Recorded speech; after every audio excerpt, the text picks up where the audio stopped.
What's up guys, and welcome back sa ating channel. So for today's video guys, meron tayong bubuksan na passive speaker. So dinala dito guys, wala daw audio yung speaker pero yung Twitter is merong audio.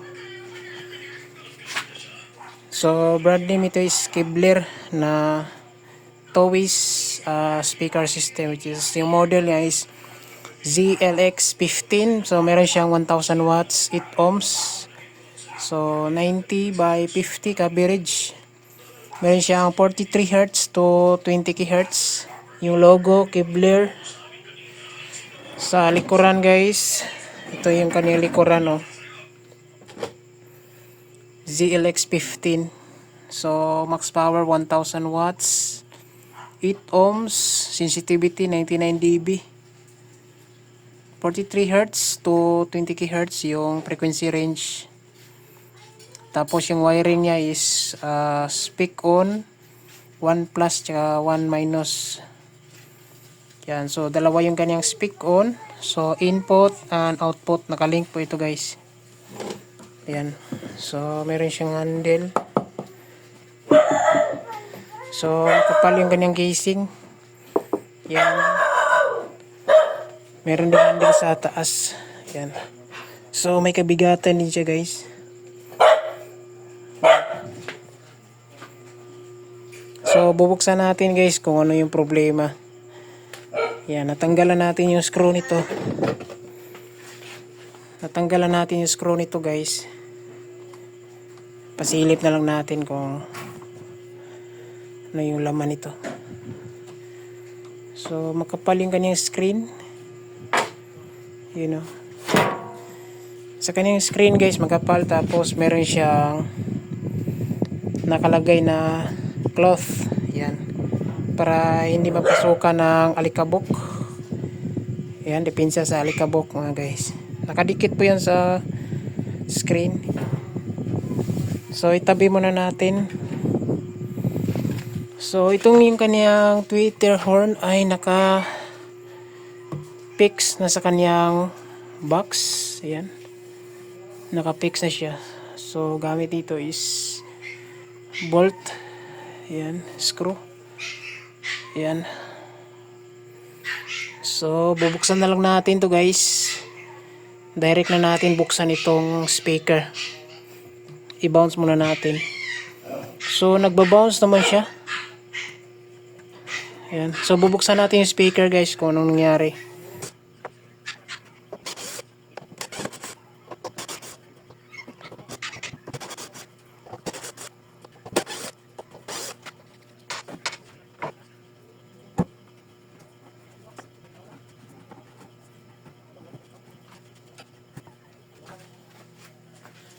So ito guys, papakita natin sa loob. Ito. So kaya pala wala siyang audio. Yan, pasilip natin guys.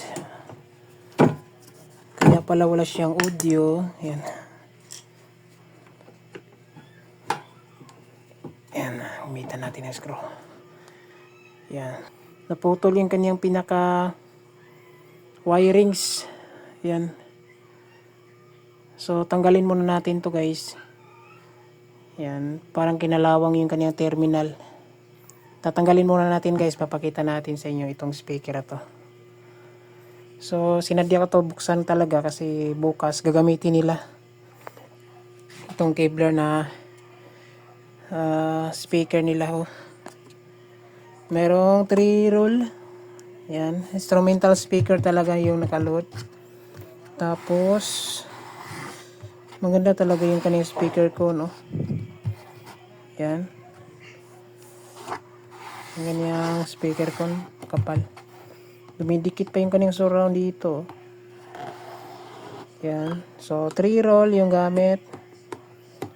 Maganda. So baliktarin muna natin, pasilip natin.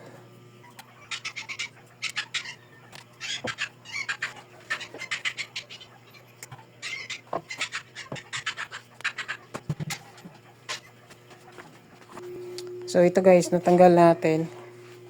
So bali yung kanyang terminal guys na positive, oh. Kinain na ng kalawang. Yan.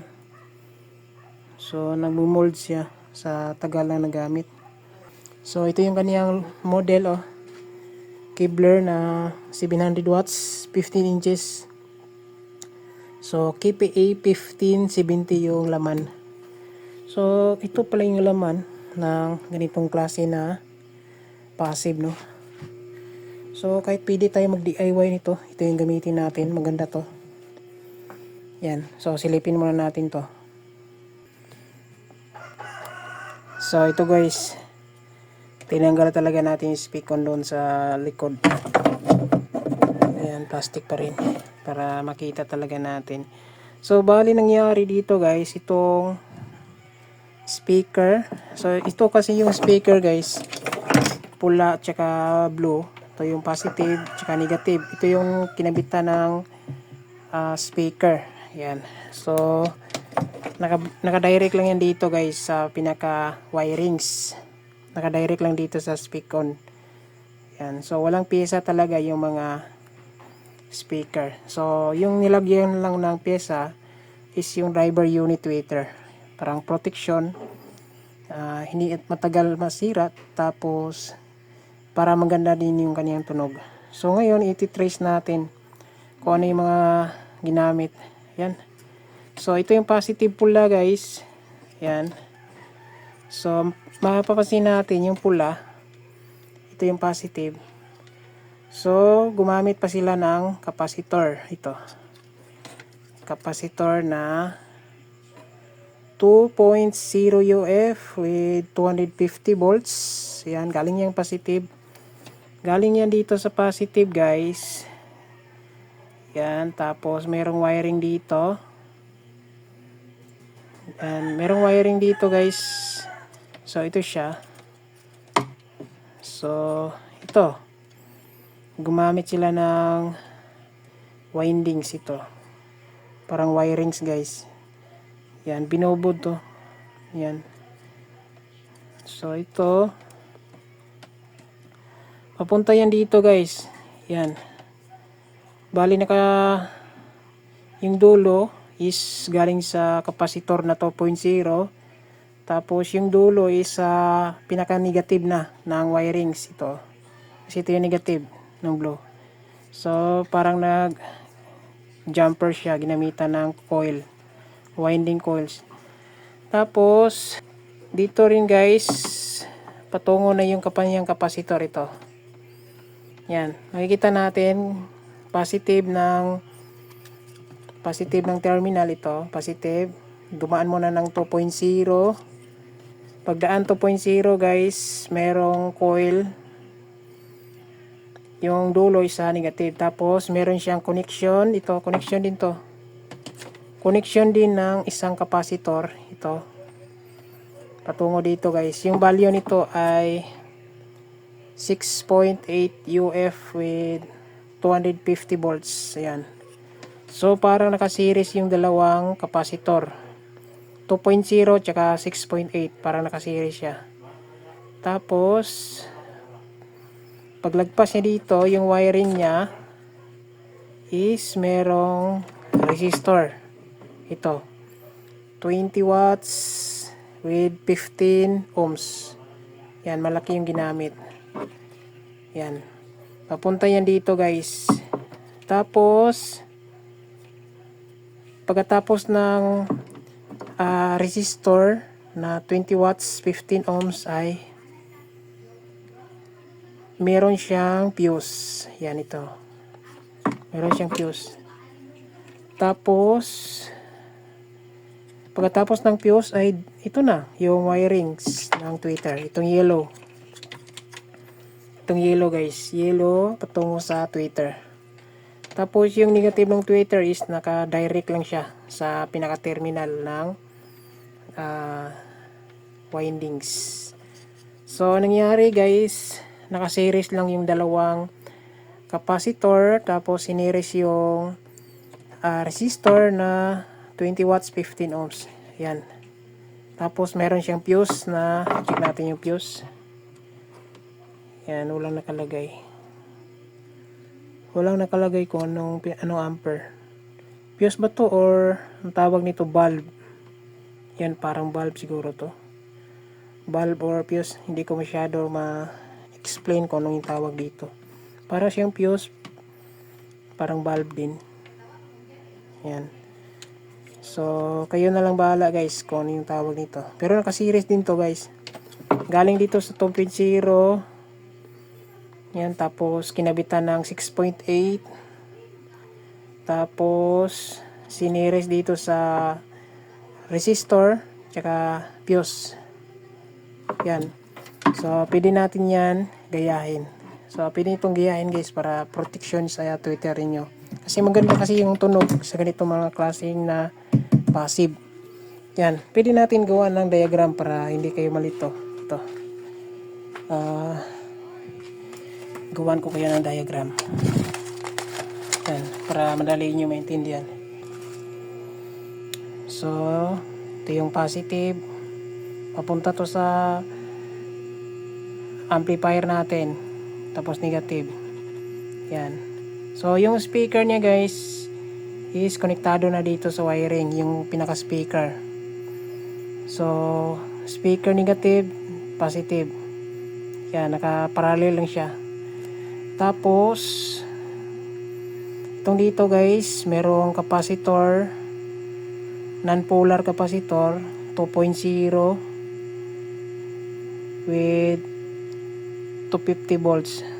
Tapos merong capacitor na naman na 6.8 UF 250 volts. Tapos resistor 15 ohms with 20 watts.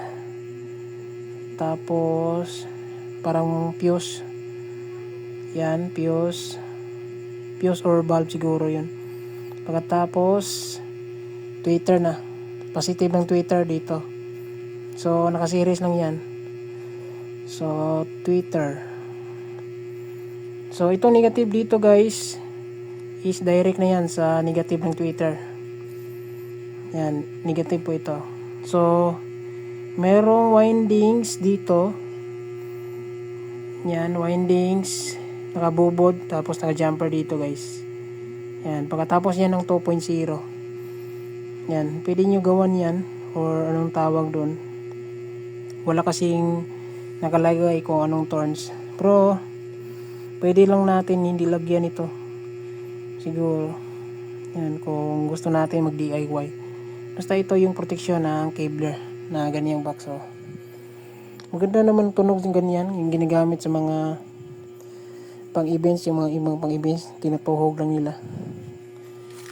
So ito, mayroon na tayong idea para hindi agad masira yung tweeter natin. So ngayon guys, gagawin ko dito is dadirect ko dito yung wirings. Isasolda ko na lang guys dito para hindi talaga siya matanggal. So, testiran ko muna yung speaker kung wala bang problema to. Kuha muna tayo ng tester. So, ito. Meron tayong tester guys. Gamit lang tayo ng times 1 para ma-check natin siya. So, yung palatandaan na goods yung speaker is merong magputok-putok kapag tinestira natin. Ayan, check natin.